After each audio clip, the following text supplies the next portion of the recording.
تو آپ سمجھیں کہ شاید یہ مانگنے آیا ہے، میں مانگنے نہیں آیا لیکن مجبوری ہے. اور میں آپ لوگ کو انٹرنیشنل بھکاری دکھانا چاہتا ہوں. یہ ہے بھکاری. اور یہ سمجھیں اس بات کو کہ آپ کو استعمال کیا جا رہا ہے پاکستان کی ریاست کی جڑیں کاٹنے کے لیے.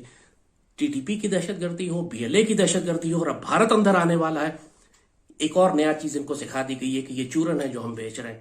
بھارت کی جنگی تیاریاں سر پہ رکھی ہوئی ہیں. یہ کوئی چورن نہیں ہے الو کے پٹھوں. تمہیں پتہ لگ جائے گا جب بھارت پاکستان میں داخل ہوگا. اس وقت نہ تمہیں عمران بچائے گا نہ پی ٹی آئی بچائے گی. اس وقت تم کو بچانے کے لیے یہی پاک فوج کے افسر اور جوان اور جنرلز ہوں گے جن کو تم آج گالیاں دے رہے ہو. ہوش میں آؤ. اس شاخ کو مت کاٹو جس پر بیٹھے ہوئے ہو. سیاسی اختلافات کی وجہ سے پاک فوج کو اگر تم ڈی مورلائز کرو گے، ان کو گالیاں دو گے، ان کے دل دکھاؤ گے، تو پھر تم صرف دشمن کا کام کر رہے ہو، خوارج اور مشرکوں کا کام کر رہے ہو. ہوش میں آؤ. سیاسی جماعتیں تمہیں استعمال کر رہی ہیں پاکستان میں خانہ جنگی کے لیے.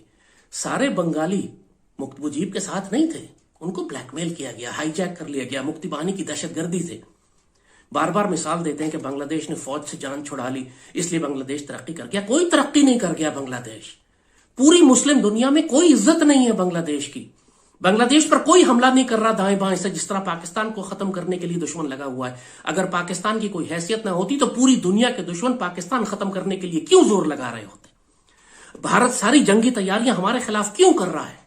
بنگلہ دیش کے خلاف تو نہیں کر رہا، کیونکہ بنگلہ دیش میں کچھ ہے ہی نہیں.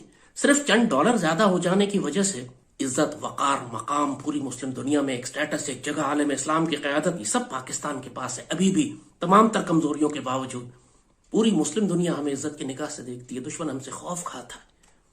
تم پاکستان کی قدر نہیں جانتے ہو.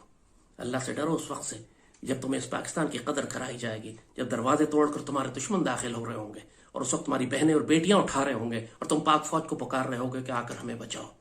یہ ہو چکا ہے سوات میں، یہ ہو چکا ہے ٹرائبل ایریاز میں، اور یہ دوبارہ ہوگا.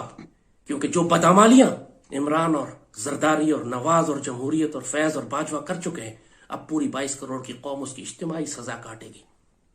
جو اس وقت فوج کی پالیسی ہے جنرل عاصم کی، وہ بالکل مختلف ہے اس سے جو باجوہ اور فیض اور عمران کی تھی. باجوہ ڈاکٹرین کو کوڑے میں پھینک دیا گیا ہے. اب سب کچھ تبدیل ہونے جا رہا ہے. لہذا تسلی سے بیٹھو، بکواس نہ کرو زیادہ پاک فوج کے خلاف. تم افسروں اور جوانوں کے بہت دل دکھا رہے ہو. روز مجھ سے افسر اور جوان کہتے ہیں جو سرحدوں پہ جانے قربان کر رہے ہیں کہ ہمارا کیا قصور ہے، ہمیں کیوں گالیاں دے رہے ہیں ہماری نوجوان، ہماری قوم. یہی کام بھارت چاہتا ہے، یہی مشرک چاہتے ہیں. تم خوارج کی زبان بول رہے ہو. ہوش میں آؤ، پاگل مت بن جاؤ. یہ ایک ہی پاکستان ہمارے پاس ہے. ان سیاسیوں کے اختلافات کی وجہ سے جو ہر تھوڑی بات پہ یو ٹرن لے لیتے ہیں، جن کا کوئی استقامت نہیں ہے، جو منافق ہیں، جو خائن ہیں، جو بد کردار ہیں، جو زانی ہیں، جو شرابی ہیں، ان کی باتوں پہ اگر تم پاک فوج کو اور پاکستان کو آگ لگاؤ گے تو دنیا اور آخرت کے لعنتی ہوگے تم. ہوش میں آؤ، ہوش میں آؤ. وقت بالکل نہیں ہے ہمارے پاس. آج ہم نے 50 لاشیں دفن کی ہیں. اب یہ دہشت گردی شروع ہو گئی ہے، اور جن کی وجہ سے شروع ہوئی ہے یہ انہی کی حکومت تھی وہاں 10 سال سے. انہی کی پالیسی تھی کہ ان کو لا کر پاکستان میں آباد کیا جائے. انہی کی پالیسی تھی کہ ان سے مذاکرات کیا جائے. انہی کی پالیسی تھی کہ 10,000 کو لا کے پورے پاکستان میں بکھیر دیا جائے. اب پوری قوم ان کی حماقتوں، جہالتوں کی قیمت ادا کر رہی ہے اور کرے گی. اب لہذا ہوش میں آؤ. لیکن یہاں پہ ایک اور نقطہ بھی پیدا ہوتا ہے کہ یہ جو پی ٹی آئی کی طرف سے ہر 2 دن بعد موقف بدل دیا جاتا ہے اور یہ کہا جاتا ہے کہ عمران خان صاحب کو اب اس سے خطرہ ہے، پھر اس سے خطرہ ہے، پھر اس سے خطرہ ہے.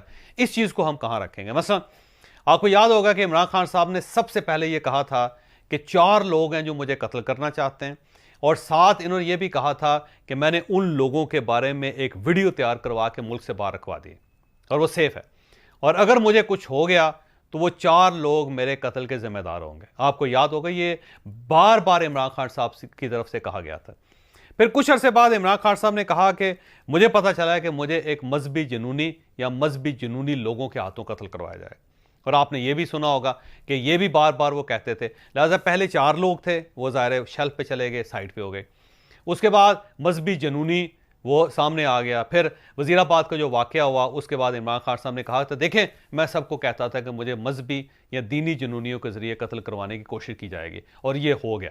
پھر اس میں انہوں نے ایک اور کریکٹر کو بھی ایڈ کر دیا جو ظاہر سیکرٹ ایجنسی کے ساتھ جن کا تعلق ہے، اور بڑا عجیب سا نام انہوں نے ان کا رکھا ہوا ہے اور بار بار وہ ذکر کرتے ہیں، اور پھر ان کے خلاف انہوں نے FIR کروانے کی کوشش بھی کی.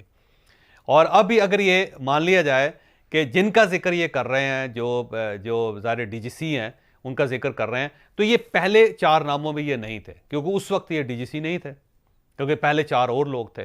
اور جب یہ اگلا سلسلہ آیا تو اس میں ظاہر انہوں نے ڈی سی کو بھی شامل کر لیا. تو یہ ان کا یہ کہنا ہے کہ یہ ایک پلان بی تھا جو ظاہر بار بار وہ کہہ رہے تھے.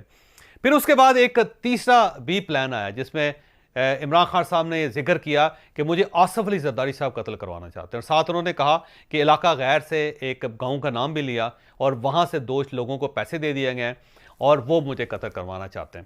اب اتنے زیادہ دشمن عمران خان صاحب نے ڈکلیئر کر دیے ہیں اور اتنے مختلف اینگل سے انہوں نے شارپ شوٹرز کھڑے کر دیے ہیں کہ اب اگر کسی طرف سے بھی کوئی واردات ہو جاتی ہے تو بے شمار لوگ ہوں گے جن کے خلاف کارروائی کرنی پڑے گی. بہت ساری غیر ملکی ایجنسیاں ہیں, ان کے خلاف بھی کارروائی کرنی پڑے گی. پھر بابر اعوان صاحب سے بھی پوچھنا پڑے گا کہ جناب آپ کو یہ انفارمیشن کس نے دی. اچھا, وہ لوگ بیچارے آدھے سوئے ہوئے آدھے جاگے ہوئے جتنے کارکن ہوتے تھے, ظاہری بات اپنے لیڈر کے پیار میں جو ہے وہ پہنچ جاتے تھے.